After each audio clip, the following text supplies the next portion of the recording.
We are back from Tampa tonight. As the conversation continues, once again, the questioning continues. Adam Smith at the Tampa Bay Times. Thank you. Senator Santorum, 2005, Florida was in the middle of a huge national debate about Terri Schiavo, whether her feeding tube should be removed after the courts had ruled that she'd been in a vegetative state for years. You were at the center, at the front of advocating congressional intervention to keep her alive. You even came down here, came to her bedside after a fundraiser. Why should the government have more say in medical decisions like that than a spouse? Well, number one, I didn't come to her bedside, but I did come down to Tampa. I was scheduled to come down anyway for that event, and so it happened that this situation was going on. I did not call for congressional intervention. I called for a judicial hearing by an impartial judge at the federal level to review a case in which you had parents and a spouse on different sides of the issue. And these were constituents of mine. The parents happen to live in Pennsylvania.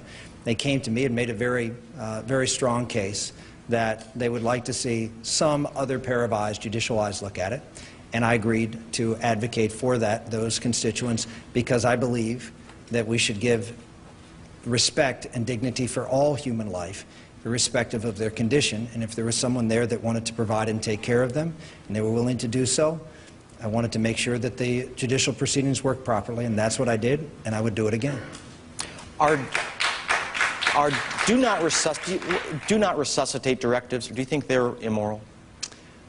No, I don't believe they're immoral. I mean, I think that's a decision that people should be able to make, and supported legislation in the past for them to make it. Speaker Gingrich, in that case, the courts had ruled repeatedly. How does that square the Terri Schiavo action with your understanding of the Constitution and the separation of powers? Well, look, I think that we go to extraordinary lengths, for example, for people who are on murderer's row. They have extraordinary rights of appeal.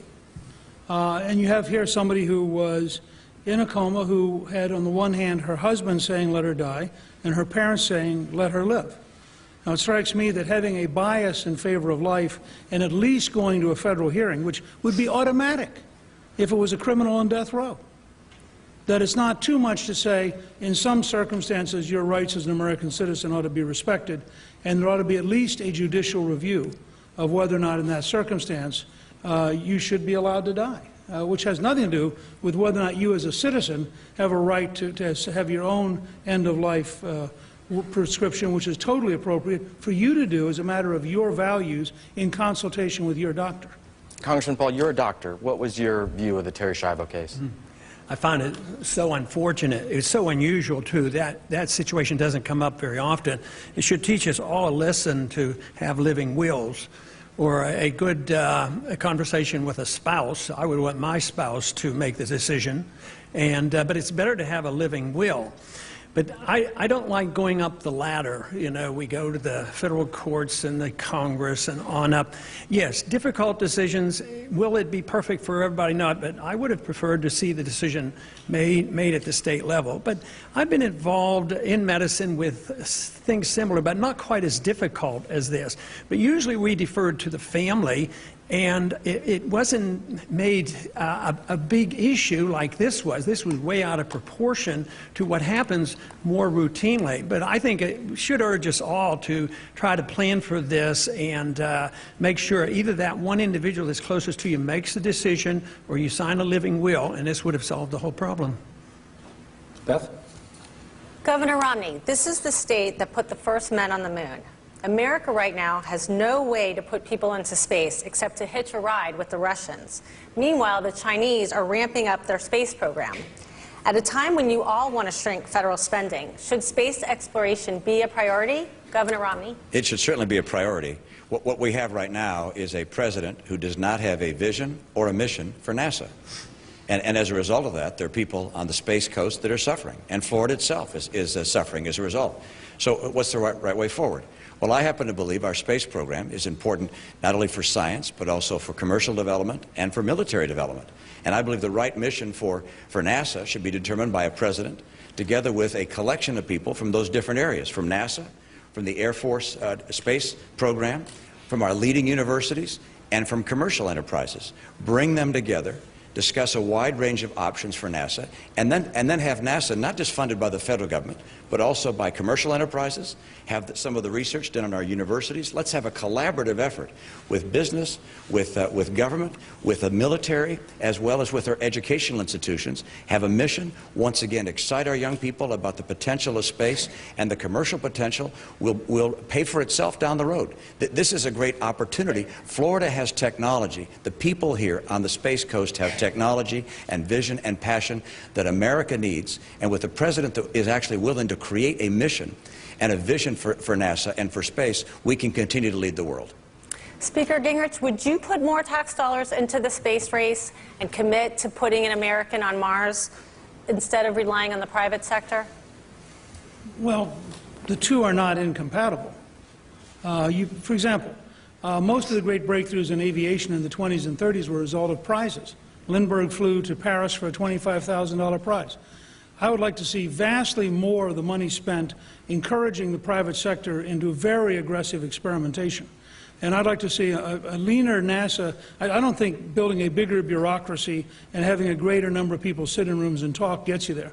But if we had a series of goals that we were prepared to offer prizes for, there's every reason to believe that you have a lot of folks in this country and around the world who would put up an amazing amount of money and would make the Space Coast literally hum with activity because they'd be drawn to achieve these prizes. Going back to the moon permanently, getting to Mars as rapidly as possible, building a series of space stations and developing commercial space. There are a whole series of things you can do that could be dynamic that are more than just better government bureaucracy. They're fundamentally leapfrogging into a world where you're incentivizing people who are visionaries and people in the private sector to invest very large amounts of money in finding very romantic and exciting futures. Speaker Gingrich, I have another question for you on another topic. You've talked about the millions of jobs created by the Reagan tax cuts. If tax cuts create jobs, why didn't the Bush tax cuts work? Well, the Bush tax cuts, I think, in a period of great difficulty with the attack of 9/11 actually stopped us from going into a much deeper slump. I think we would have been in much, much worse shape, and I think most economists agree that in 2002 and 3 and 4 we'd have been in much worse shape without the Bush tax cuts. But you have to also look at the regulatory burden. The reason I called for repealing Dodd-Frank and for repealing Obamacare and for repealing Sarbanes-Oxley is you now have these huge layers of paperwork and government intervention and bureaucratic micromanagement that are crippling the American system and are making it much harder for us to create the kind of jobs we'd want. In North Dakota today, we have a boom in oil development. Unemployment's down to 3.2%. They've had 7 straight tax cuts at the state level because the oil was on private land. If that oil had been on public land, the environmentalists and Barack Obama would have stopped its development and North Dakota would be mired in 8 or 9% unemployment. So get the regulations out of the way, get the tax incentives right, and you can get back to creating an amazing number of jobs very fast. To my fellow questioners, our panelists tonight, my thanks. So ends this section of our conversation. The final bit of our debate from Tampa tonight coming up after this last break.